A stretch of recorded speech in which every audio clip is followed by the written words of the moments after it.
Why Palestinian Liberation is Disability Justice. Alice Wong. Image description. Digital sketch drawing by Kayleen Heffernan of Ibrahim Abu Thuraya on the front lines in Gaza, holding high a peace sign and the Palestinian flag, in a wheelchair as a double amputee with no legs. Shot and killed by Israeli soldiers at 29 years old, after being shot losing both his legs for protesting. Several years ago, I organized an event at a local Jewish organization and planned another collaboration when some close friends told me it receives funding from the State of Israel and why that is problematic. My friends, Jews from the disability community, didn't pressure me to do anything and offered me more information about Zionism and the BDS movement. It was the first time I started to educate myself on this issue. In my conversations with them, I expressed fears of being called an anti-Semite and discomfort at not being Jewish, Arab, or Muslim from the region, or the diaspora who have a deeper understanding of the politics, history, and cultures involved. It took years of growth and reflection to realize I was totally wrong. Everyone has a stake in defending humanity and dignity, and Palestinian liberation is tied to disability justice. Perhaps it's because I'm turning 50 in a few months and have become more politicized than ever. I no longer care what people think. When the attack by Hamas occurred on October 7th, and the subsequent asymmetrical collective punishment of Palestinians by Israel, something changed in me. It was time to take action and speak out despite the risk, because the risks Palestinians faced just to live another hour is nothing compared to mine.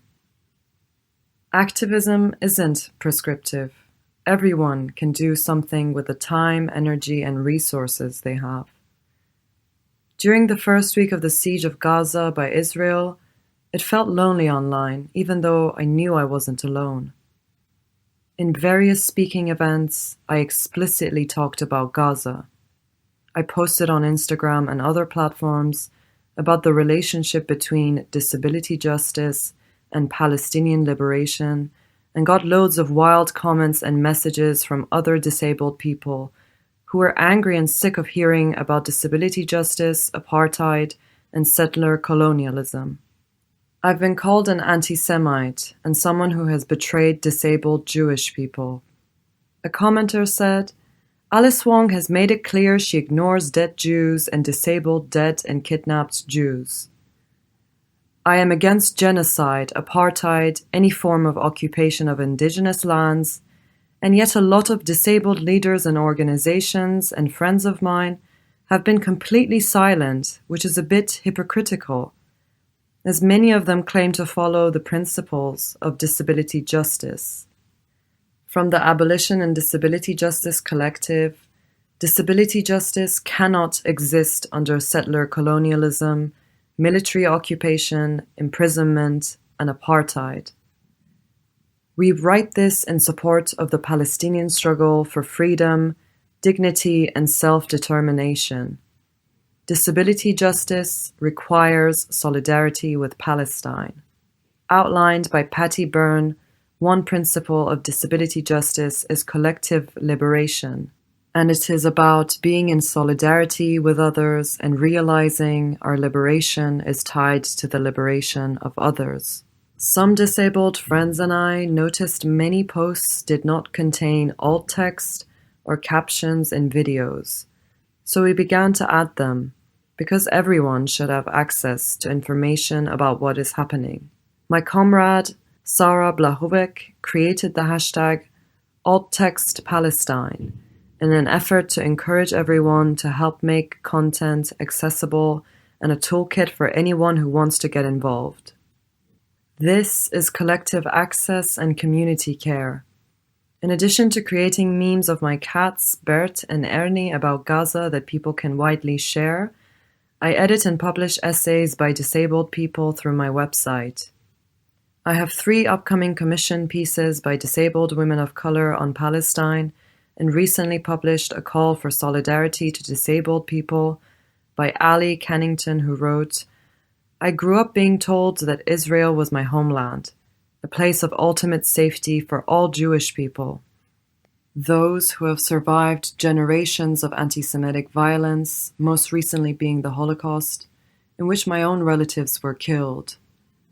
I know with abundant clarity that safety for Jewish people can and will never come at the cost of other people's freedom, dignity, and lives, including the Palestinian people. Disabled Palestinian life is intrinsically valuable, just as disabled Israeli life is. We don't have to know all the answers to know that this bombardment of Palestine must stop immediately.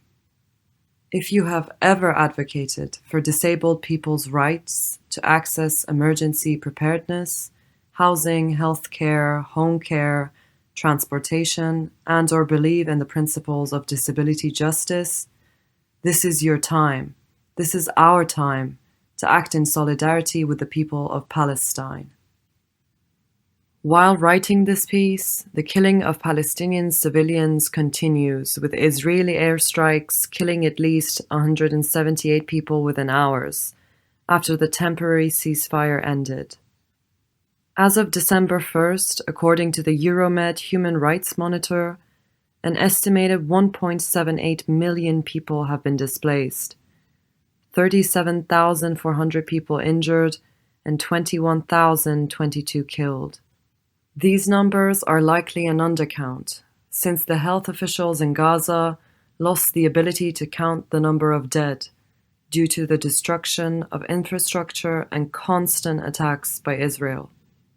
A report by Human Rights Watch documented the disproportionate impact on disabled Palestinians from hospital bombings, power and internet outages, the trauma and mental health toll, and forced evacuations without access to transport, healthcare, communication, food, water, shelter, or electricity. It was painful and distressing when I saw images of older people in wheelchairs pushed by family members as they fled, children and adults going through surgeries without anesthesia, and babies in ICUs left behind bombed hospitals. As a person dependent on electricity for my ventilator and numerous machines to keep me alive, it was particularly triggering when I saw a photo of a nurse manually ventilating a child because Israel cut off electricity and targeted attacks on entire regions in Gaza, including numerous hospitals. Solidarity isn't transactional or conditional.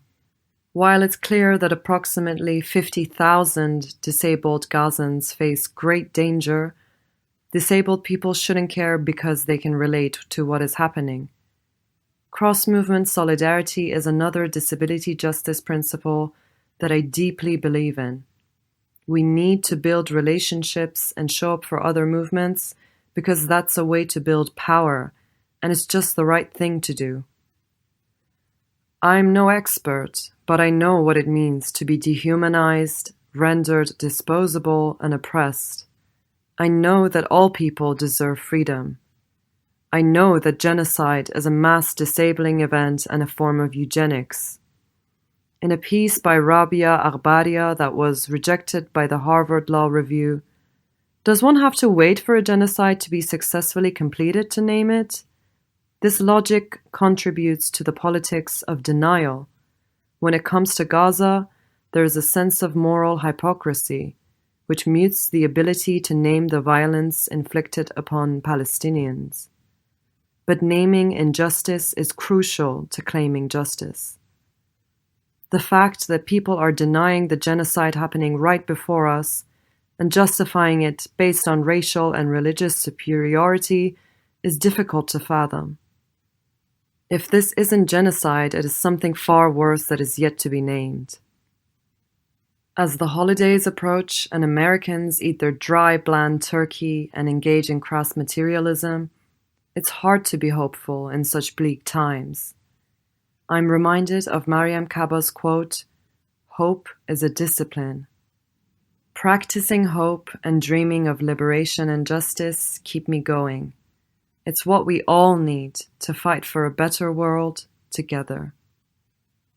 Image description: a photo of an Asian American disabled woman in a wheelchair with a tracheostomy attached to a ventilator. She is wearing an olive bomber jacket and red pants. Behind her is a building with Free Palestine written in red paint.